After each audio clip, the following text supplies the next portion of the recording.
Fantastic. All right, well, thanks for coming out, everybody. Welcome to 2015 Spring Nickel Music Symposium. My name is Mark Scheuerlein. I'm a solutions architect with Verizon. We're going to talk a little bit about the Internet of Things. And I've got with me Ryan Rand and Jim, help me out here, Albert. Thank you. With the City of Raleigh, who are going to talk a little bit about what we think means the most to you when it comes to the Internet of Things. So I'm going to start a little bit about what that term means. We talk about IoT and Internet of Things quite a bit. I want to talk a little bit about what it is, talk a little bit about how it works, and then I'm going to turn it over to these guys who are going to speak more in your language about why it's important to cities and municipalities and stuff like that. So I'm going to try not to kill you with a PowerPoint slide. I think this is one of two slides that we've got here, so that's going to be hopefully pretty interactive for you. So, I mean, we use the term Internet of Things a lot, and Cisco uses a different term. What's their term? Internet of everything? Everything. Right, so there's a couple different terms, but they're all kind of getting around the same idea. And what they're talking about is taking a thing, and what do we mean by a thing? I've got one. My Fitbit's kind of a thing. It's on the Internet now. It gets there through my phone. My scale at home, it's on Wi-Fi, but I got a little chart and graph on my iPhone so I can see how I'm doing with my diet. That's a thing. A parking meter that is able to not only take your credit card, but also able to let the city know about parking utilization. That's a thing. All of those are things that might be out there on the Internet. So why are those things important? So for businesses, a lot of times we're looking at new revenue streams, ways to get more money out of a product you're already selling by adding some services and features that consumer wants. For government, a lot of times, it's being able to offer more services to your citizens without hiring new people by promoting technology, or being able to offer existing services that are somehow better or more enhanced, parking services that, again, generate additional revenue and streams like that. So we've kind of talked about what a thing is, but why do we talk about the Internet of Things? What is it that makes the entire system or ecosystem go? So I'm going to start out with a thing in this case. I'm not even going to name it. We've just got something out here. It's a sensor. Everything that we talk about is going to somehow sense some data. So in this case, it's going to sense when I swing my arm and count my steps. My scale senses when I step on it. Parking meter senses whether or not a car is there and whether or not it's paid. Garbage can might sense how full it is. So it's going to know something about its environment. So it's some kind of sensor. So that sensor is going to have some kind of connection in it. And it's got to get to the Internet at some point, but it's not always directly going to be on the Internet to begin with. So like I was saying, I've got a connection here that uses Bluetooth, and it makes what we call a personal area network. But eventually, that personal area network is going to my phone. From my phone, it's going over the Internet. So we're going to make some kind of connection, and typically, eventually, that's going to be over the Internet. But we're going to make a connection to what? So my phone, my watch is connected to my phone, but my watch typically doesn't dump the data directly into a database that's sitting on my phone. If my phone was lost or broken, I wouldn't have access to it. If I didn't set up security correctly, I'd only have it on my phone. I wouldn't be able to get to it from other places. So my thing, my sensor, whatever it is actually going to communicate to some kind of application server or database server that's usually out on the Internet in a cloud service of some sort. So that's why we call it the Internet of Things, because your sensor is going to go through the Internet and connect to this cloud service. And the cloud service is where the power is. So the cloud service is going to have the ability to keep that data historically for as long as you need to be able to go back and research for historical information. That service is also going to have the ability to have possibly web APIs to be able to communicate with servers you already have. So you may have a ticketing system already that exists in your organization. You may have a thing, a sensor, that automatically cuts a ticket and says, my so-and-so needs adjusting. So it can make if-then decisions. If something's too hot, then dispatch a technician. If something's too full, then dispatch a technician.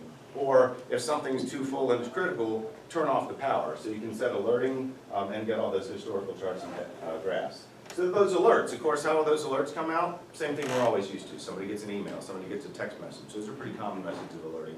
Somebody makes an API call into a database, and that database then from that API call cuts a ticket, which goes to an application on somebody's handset. So all of those are ways that a thing that is essentially a sensor can communicate data that contributes in a meaningful way to either a business, or in this case, a municipality's ability to make better decisions, to work more efficiently, to provide better services for their citizens. So from a business standpoint, I can tell you all day long why Verizon's so excited about the Internet of Things. But what I really thought would be more compelling would be to have your peers actually talk to you about why they've chosen 4 specific solutions, I think, that you guys are looking at, that the city has not only investigated but implemented. So they're going to be able to talk a little bit about some of the real-world results that they've gotten from taking this kind of scenario, putting a sensor in a field, and using that information to make a difference within their municipality. I'm sorry, who's first? I'll go back. There you go. Thanks, Mark. So my name's Jim Albert. I'm with the City of Raleigh. I'm the GIS and Web Program Manager. As Mark mentioned, we're starting to look at the Internet of Things, starting to use data, analytics, dashboards to start to report on these things. A lot of this stuff is kind of emerging technology for us, so a lot of the stuff that you're going to see is kind of in our early prototype stage, so please pardon the UI or the interface. So as Mark mentioned, right, we're instrumenting things all the time. This is happening out in the world, and so how do we as a city start to take advantage of some of this stuff? So I'm going to show you a couple of examples of how we're doing that.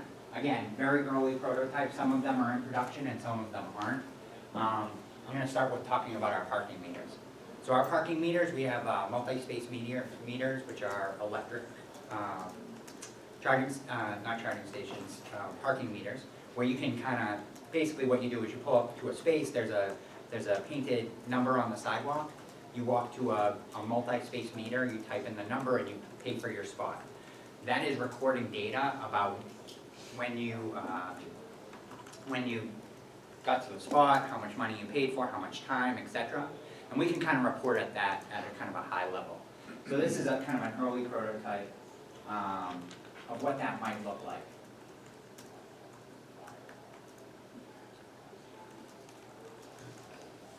Move on to the second one.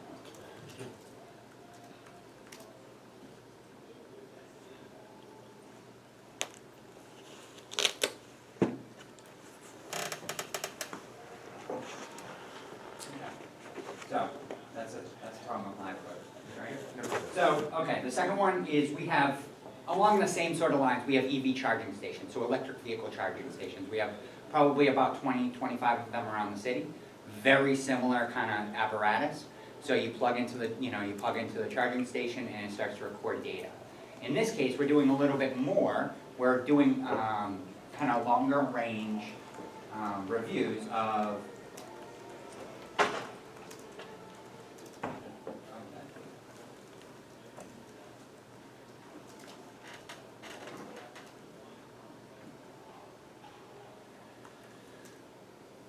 So, this will give you some statistics at an aggregate level of all the EV charging stations around the city, as well as it gives you some real-time information.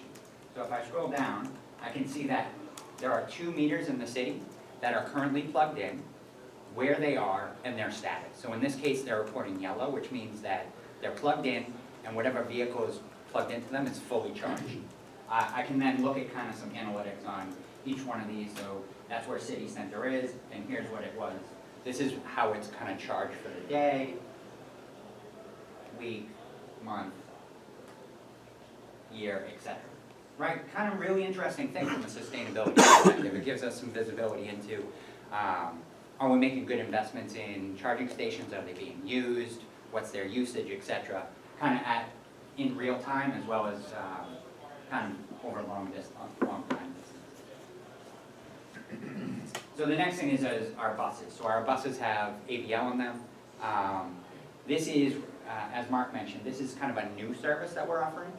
So wouldn't it be cool to have some visibility into where the buses were real time? And so what we've done is we've added that right into RaleighNC.gov. So this is real time, and hopefully these will move. I don't know if you can see. On the bottom, we do some predictions on when the vehicle will reach its next site, next set of stops, as well as the buses will move in real time.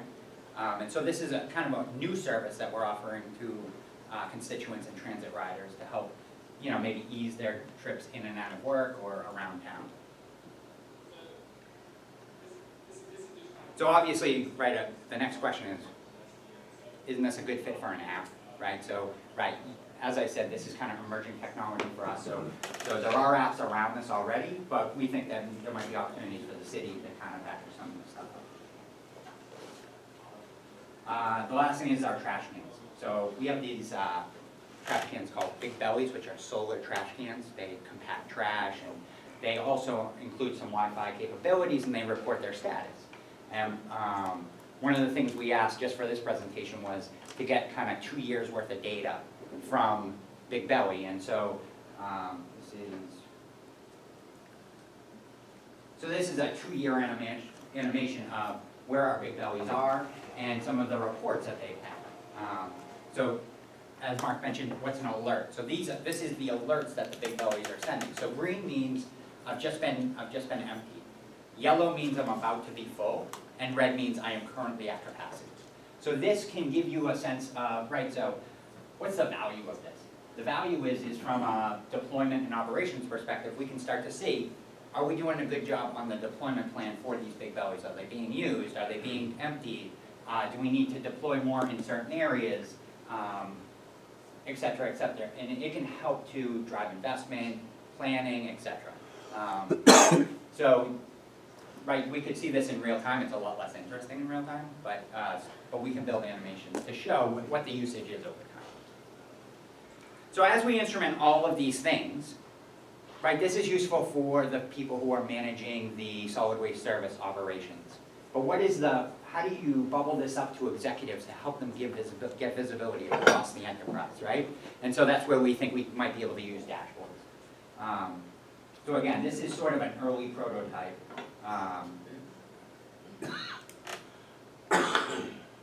So this is reaching in and trying to find out, reaching into some of these things that are reporting or have been instrumented and reporting real time, what is the status of all of our trash cans, of all of our buses, of all of our parking meters, etc.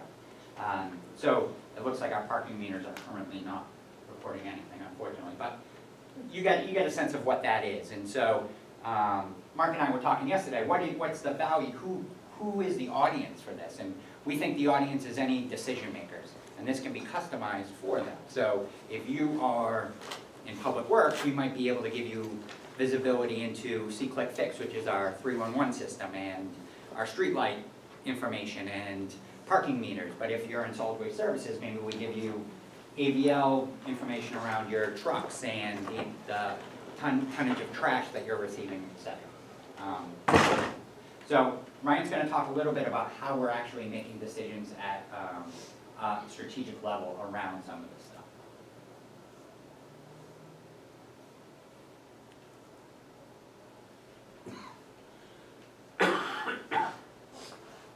Good morning. I'm Ryan Rand, I'm the Business Solutions Director within the City of Raleigh. My job in the city is to liaison between IT department and our 20 other departments to sell our services. And so for solid waste services, who collects all our trash and recycling, they wanted to give a solution to handle the problem. The problem was they had a lot of trash cans that they spent a lot of time on emptying. The trash cans were not smart trash cans, they were just bins on the side of the road. That they spent time and money every day, every year, investing into to pick up just normal trash. So Bigbelly is a solution that is a trash can. If you've ever seen one, it's a trash can about yay big. It is recycling and trash separated. It is solar powered. It's a thing. It's on the internet. It talks back to the system, like you saw in Jim's presentation, how it's pinging back, hey, I'm empty, I'm half full, I'm full, come get me. So it talks back to us. So we wanted to see if that was a good solution. So we piloted 23 of them to see how they'd work. And because they're not cheap, you know, a trash can is $100, $500 at most. Bigbelly is $5,000, $4,000 to $5,000. So if we're going to do that, is it a viable solution for a solid waste department? So let's look at the scorecard, see if we were successful or not. So looking at the top left, this is the number of trash cans we had. We had 59 trash cans on our downtown district area.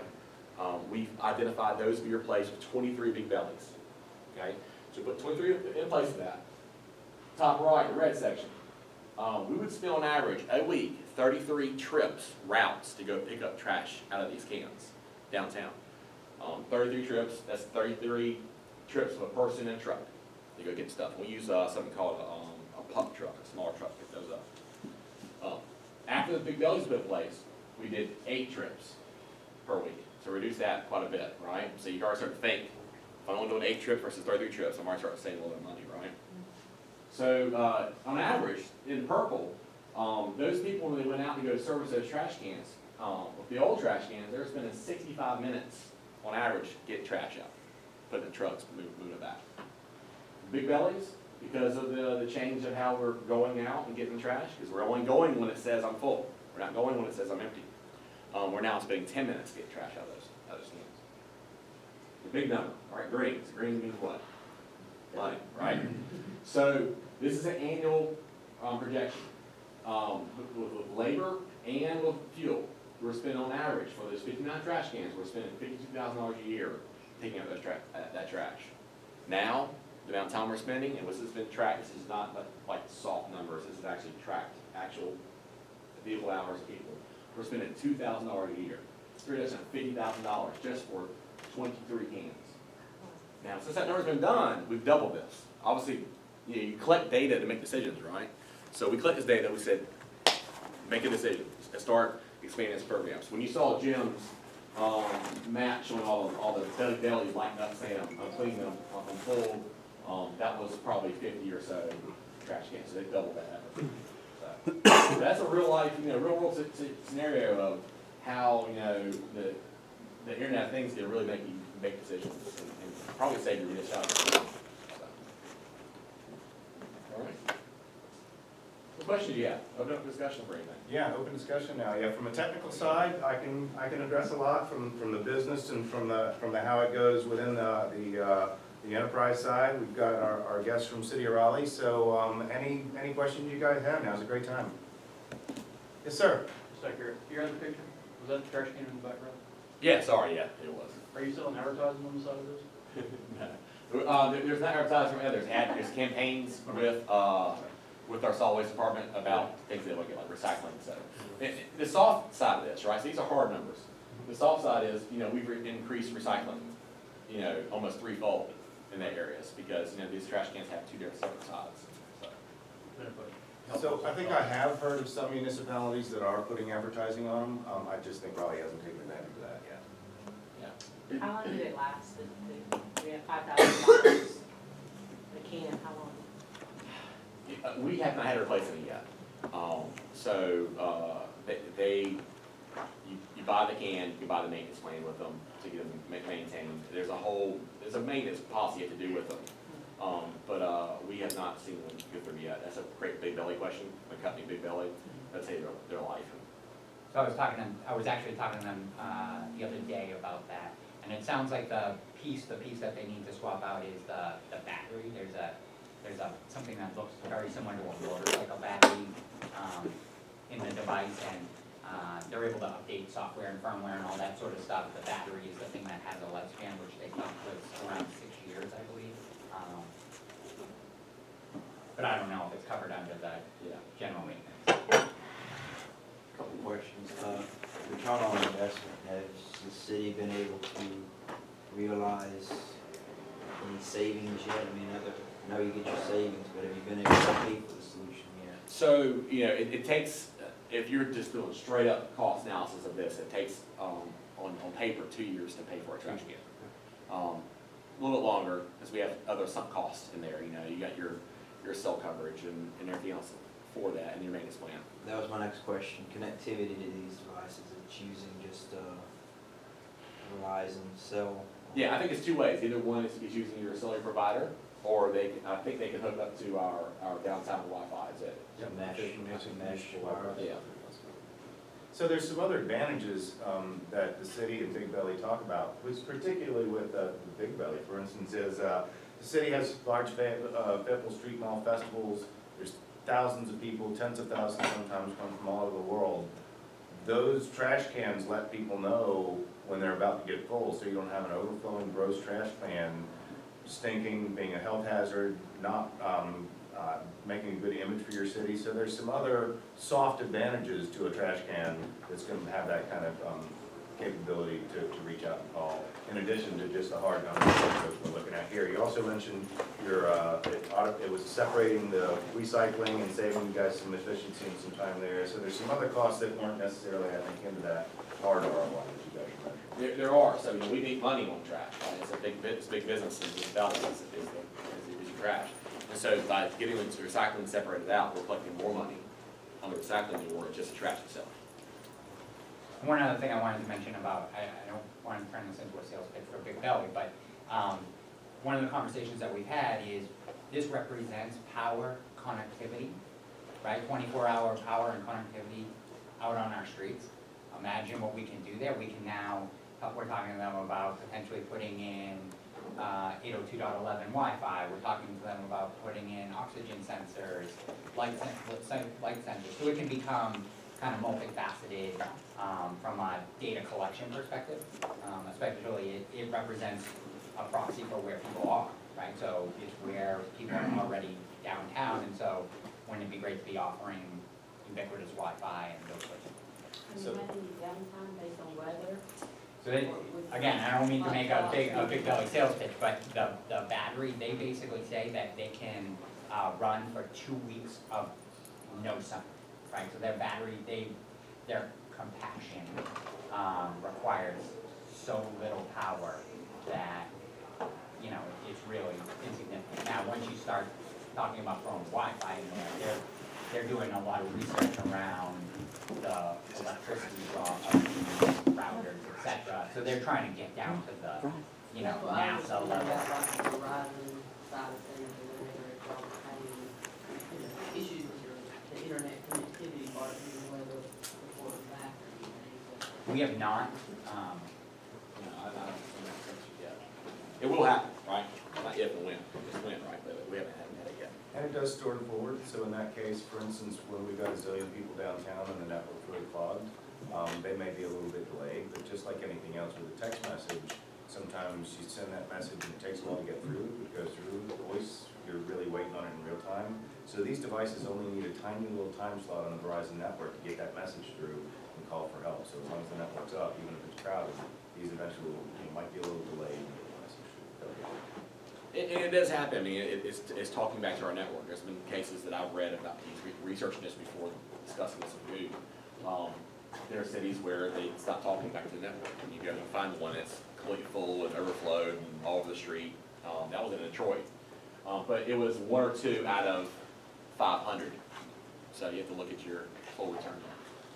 You know, have some kind of mechanism in there that can, this device hasn't reported back in so many hours or days or whatever. So it's not a mechanism in there, that's up to us, that's up to Jim and his group to get that data and us to figure out something's wrong there. We're not reporting that on one device.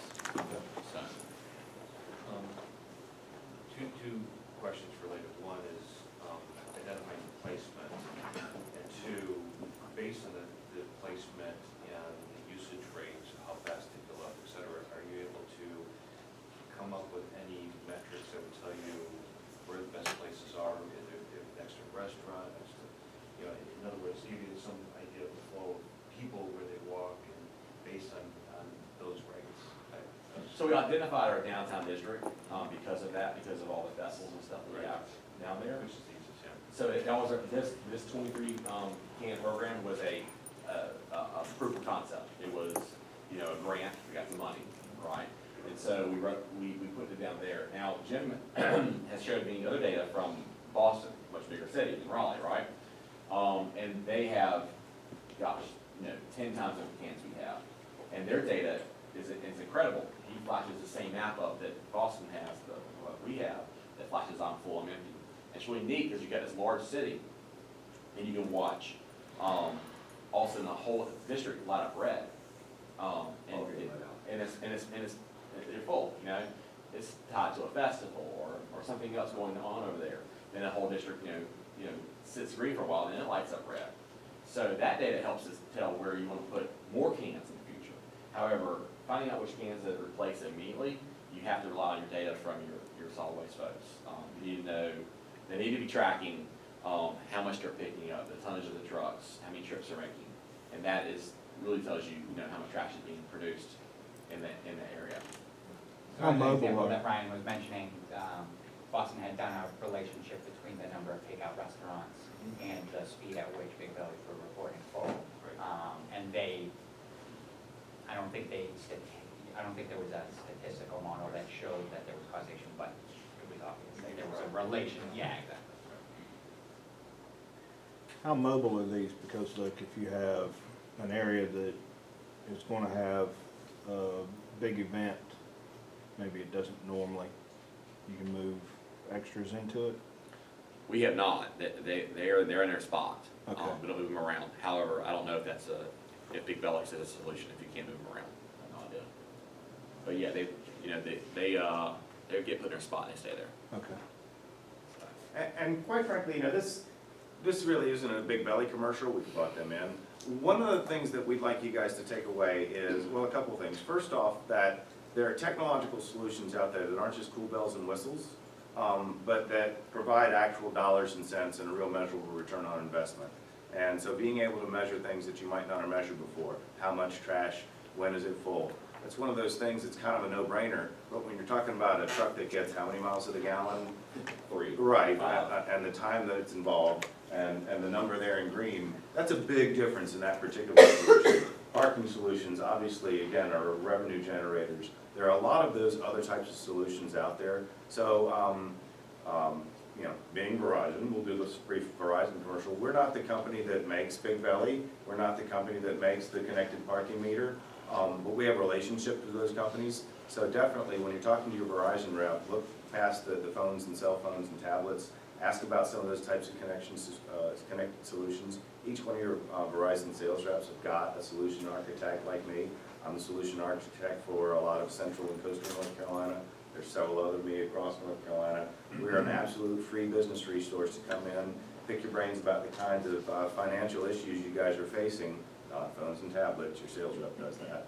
But we'll actually sit down and have a business conversation and then bring back partners such as Bigbelly, such as a smart metering system, such as a bus tracking system that help meet the business challenges that you guys are facing today. So overall, just hope you guys will look at us as more than just phones and tablets, and hope you guys will look at the Internet of Things as more than just a 3-letter acronym that doesn't really mean a lot to you. Any other questions? Yes, sir. From a business perspective, would you say that there's anything the pilot has led either you or decision makers to think about what might be another fit other than what was up there, parking meters or whatever? Oh, Other things items in the organization, Like big technology, maybe? Yeah, so, you fully believe that you need to use data to make business decisions, plain and simple, right? You set up your critical success factors, your metrics, everything towards that, right? So whatever decisions we need to make, we need to identify what data that is. And we're constantly thinking about, how can we help all the equipment we have, out in the city, all the assets we own, how can we make them start talking to us and report to us? So right now, we're doing really well with parking meters, buses, trash cans, what else is in Jim that? EV charging station. The charging stations, but yeah, we're in infancy here, so we're starting to try to figure out, what else can we get to report back to us. As for your question, what's next on the horizon for us? We haven't determined that yet. And it's everything. Do you have any concerns with, this isn't a question, rather, but being with just Verizon? We're not just with Verizon. So at the City of Raleigh, we actually have all the major carriers in-house. The option for us is always, we're based off the state ITS contract. We can hop, it's just like you can, between vendors. We were a very heavy, I'm sorry Verizon, actually good Verizon. We were a very heavy Sprint shop, and AT&T shop just 3 years ago.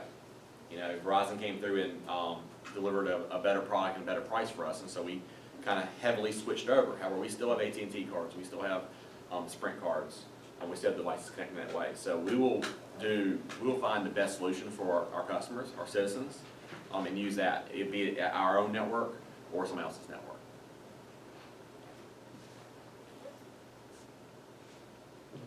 Any other questions, guys?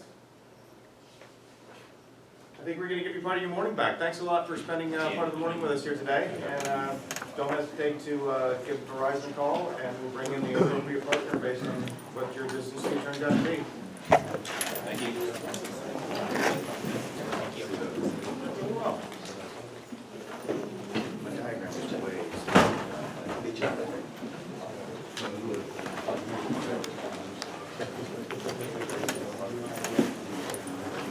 The bus one.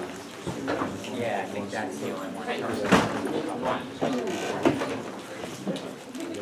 You missed most of that. Oh, okay. Well, super too. I don't know if you've been here, but it's all on your professional.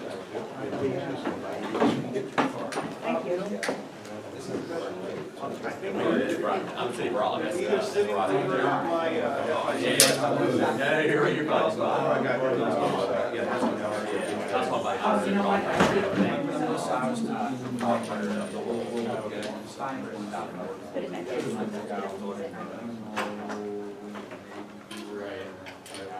Yeah.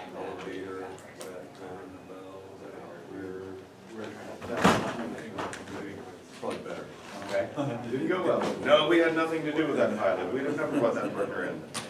No, it wasn't the flow of the party. Sure.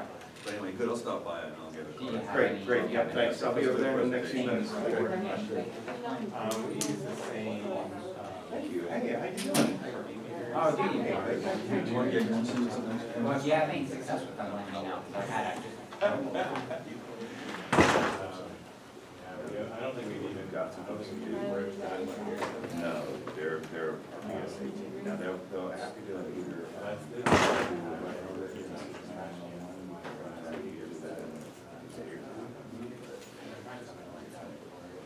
Salespeople, they're busy selling.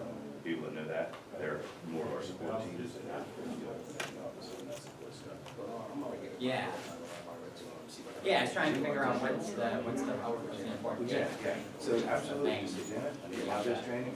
and My do that. experience is you gotta kind of throw something together and give it to somebody and they be like, Yeah. Janet and I, we're out there telling people about it all day, but as far as that works, I don't know, we got people that. So we do have a support staff, Yeah. is it like a specific question, or you need to get set up? So the cool thing is, once they arrange that call, which usually they do in a day or two, they'll actually log into your time biz, so they're not just gonna tell you about it. I've had that now before and give a certain class. There you go. And I'm kind of familiar, or a little more than familiar with it, just as some features are actually changing. I'm Jim, by the way, Ross. Ross, very nice to meet you. Accommodate me and my organization There with is- certain things. There is some customization you can request, absolutely. That's more what I'm getting. Yep. So yeah, I'll reach out to Janet. No, I'll accept it. Okay, yeah. Okay. Just I thought I'll have someone. Me and Janet, we already work together to get someone down, so, because I got a bunch of people that actually, I have to No. maintain and stuff, and then I need to let me check. I'll be a refresher. Yeah, and the girl that does it, she's been doing it since I worked with her also. The girl knows the product like there is nobody's business. And that's why none of us get in there and try to do it, because she sit down and do it. Okay. I mean, So that's- I'd make a mess of it. I'll be arranging that training with Janet again, like I said. Very good, very good. Thanks. Thank you. Thanks for your time, everybody. Appreciate it.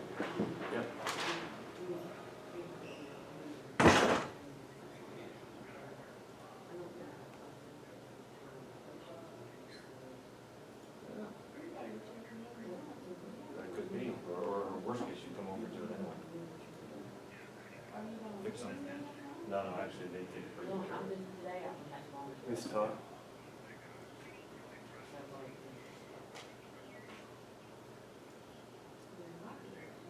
What's the error message that you get? Just say unavailable? Can you tell me where they, can you tell me Okay, what's your where that's extension? gonna be? Can you tell me where that's gonna be? 56, yeah. Okay, let me look into it, and I'll come back here in just a minute. Yeah, well, that's. You're welcome. Yeah, well, I mean, well, no, it's mostly subdivision, so there's only, you know, 4 or 5 people.